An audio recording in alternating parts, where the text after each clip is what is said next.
Anna, Bianca and Stella by de las Rosas of Redfern, 2016.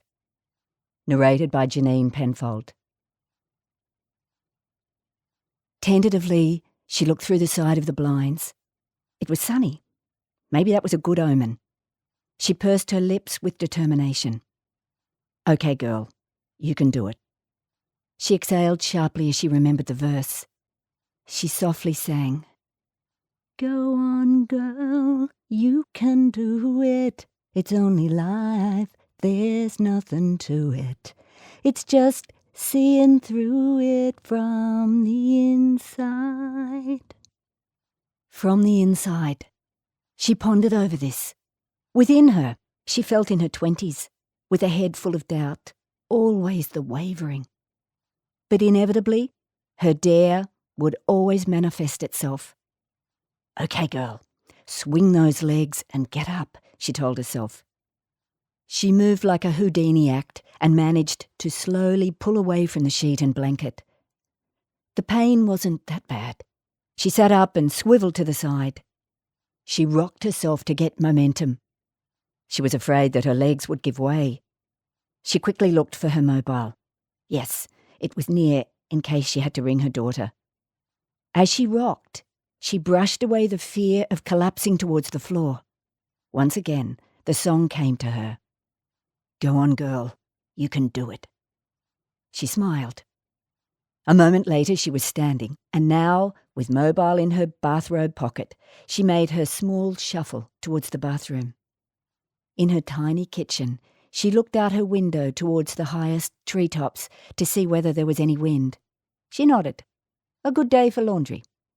Through small steps, she reached her green, comfy armchair. Strong black coffee in her hand, she marvelled at the joy she felt. Soon, Bianca would buzz.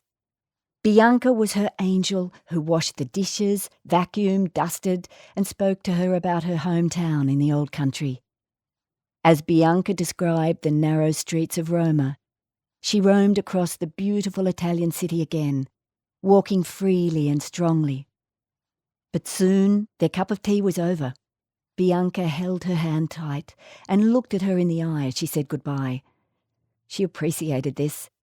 Bianca was a woman who really felt from the heart, who listened and spoke carefully. She sighed. She wished she had been more like that in her life. But injustices had always raged any serenity away. She continued reminiscing until the orange-hazed windows reflected the early evening. It was time. She turned on the television. She had seen the debate until late the other night.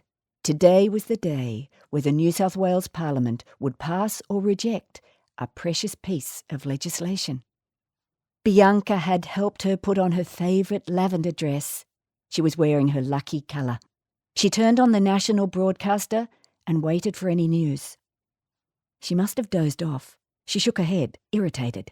She looked at the television, but her glasses had fallen and she could not see the bottom of the screen.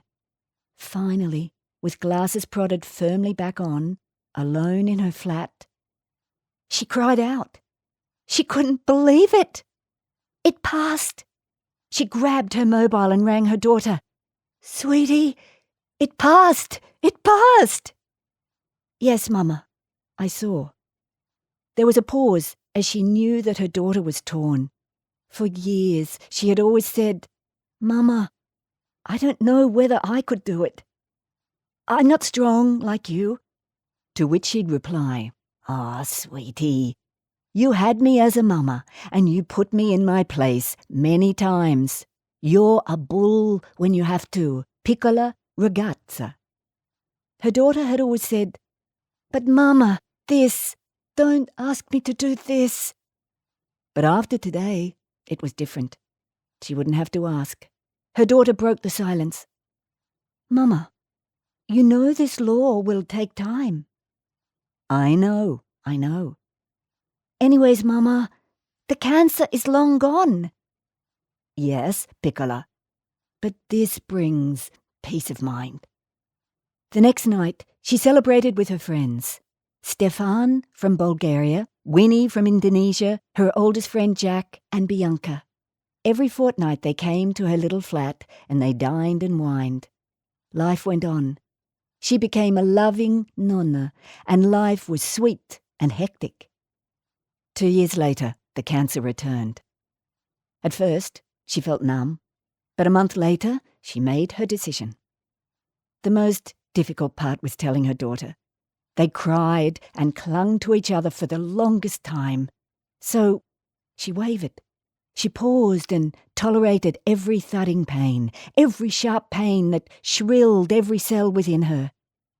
Her daughter saw this, but felt helpless, until one day by chance she heard her mama's favourite song.